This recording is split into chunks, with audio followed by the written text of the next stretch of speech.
actuellement, je suis d'abord polytechnicien, mais ensuite, j'ai fait deux chemins parallèles très différents, à savoir un parcours doctoral en physique théorique, d'une part, et un parcours doctoral en histoire et philosophie des religions. Donc, ça a l'air un peu contradictoire, mais en fait, ça l'est beaucoup moins qu'on ne croit, dans la mesure où dans les deux cas de figure, on essaie de comprendre un petit peu ce que c'est que ce monde dans lequel nous vivons. Eh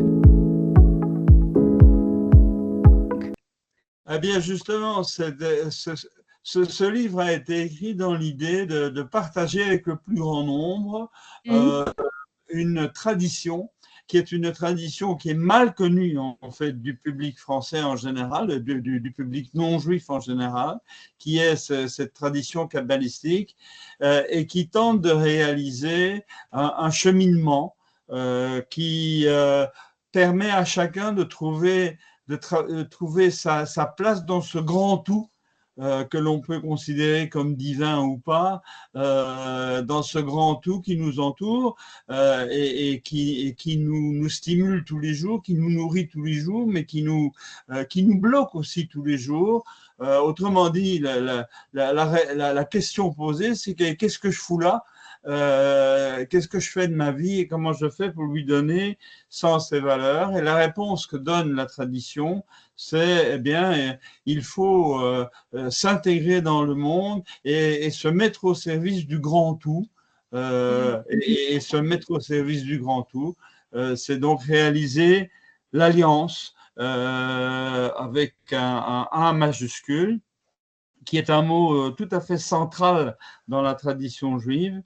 Et le livre que j'ai commis et que vous avez édité en format poche est un livre qui essaye quelque part de s'inspirer de quelque chose qui s'appelle le Sefer Yetzira en hébreu.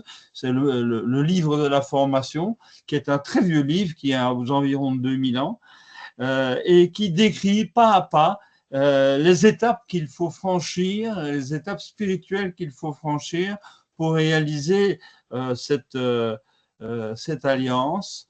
Et le point de départ, bah, c'est ce monde-ci, ma vie dans ce monde-ci, qui est symbolisé par le royaume. Je suis dans le royaume et je dois atteindre le point ultime qui est la couronne. Et la couronne, c'est bien sûr le symbole de la royauté divine, sans qu'il faille pour autant penser à un Dieu personnel comme le font les religions monothéistes.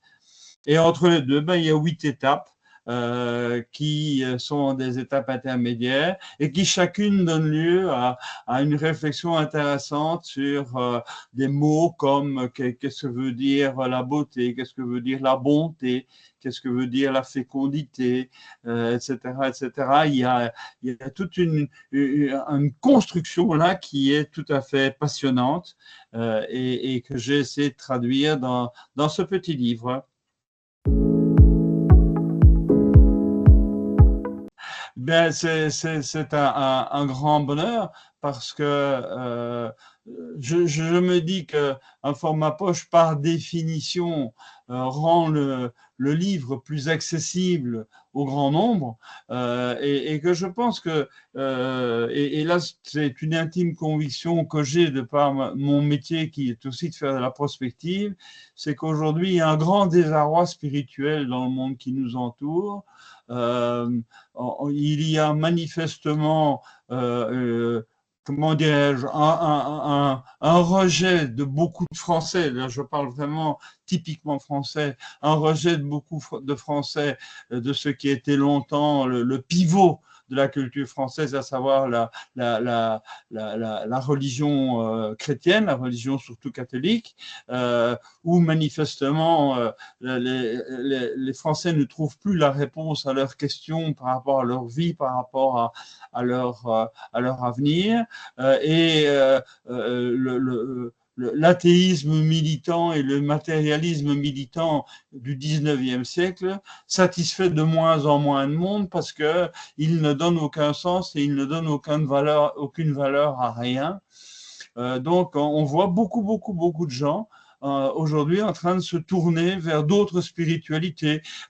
Autour de nous, il y a plein de gens, par exemple, qui font du yoga indien, de la méditation zen japonaise, et qui vont chercher dans d'autres traditions ce qui va être, ce qui est susceptible de donner sens et valeur à leur vie, sans pour autant être dans la religion traditionnelle. Et donc, moi, je pense que le fait que ce livre sorte en format de poche permet finalement à ces gens-là d'avoir accès à une tradition qui n'est pas une tradition exotique extrêmement orientale, mais qui est la tradition biblique finalement, qui est la tradition qui, avec la philosophie grecque, est un des deux fondements de toute la culture européenne et de la culture occidentale. Et donc je crois que là, il y a pour moi un grand bonheur ressenti à ce que ce livre sorte en format de poche, parce que ça permet donc, je répète, à beaucoup d'approcher ce regard-là et de le faire sien. Des conseils, c'est un petit peu difficile comme ça, de manière très générale, parce que chacun ayant son propre chemin, il y a pour certains, ce travail que vous éditez en livre de poche est familier et complétera un chemin déjà fait, et pour d'autres, ce sera complètement neuf. Donc, c'est plutôt à ceux-là que je voudrais m'adresser, ceux qui sont très, très loin de ce chemin.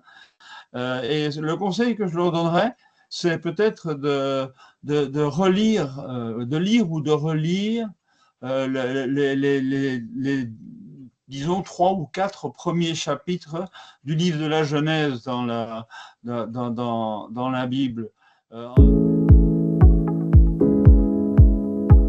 On raconte là-dedans, au chapitre 2, qu'il y a eu un jardin, il s'appelle le jardin d'Éden, dans lequel l'humain a été placé, et ce jardin a en son centre un arbre tout à fait particulier qui s'appelle l'arbre de vie. Et on n'en dit pas plus. Eh bien, figurez-vous que toute la Kabbale est construite sur cette question, mais qu'est-ce que c'est que cet arbre de vie ? Qu'est-ce que c'est que cet arbre qui pousse au milieu du jardin? Donc, il est central. Mais pourquoi arbre de vie? Alors qu'il y a l'autre arbre qui est un peu bizarre, qui s'appelle l'arbre de la connaissance du bien et du mal. Mais ce n'est pas celui-là dont on parle. On parle de l'arbre de vie. Alors, on a découvert de l'arbre de vie. Et ce mot vie est vraiment fondamental. C'est à la fois le plus grand bonheur et la plus grande énigme qui est proposée à chacun d'entre nous. Voilà.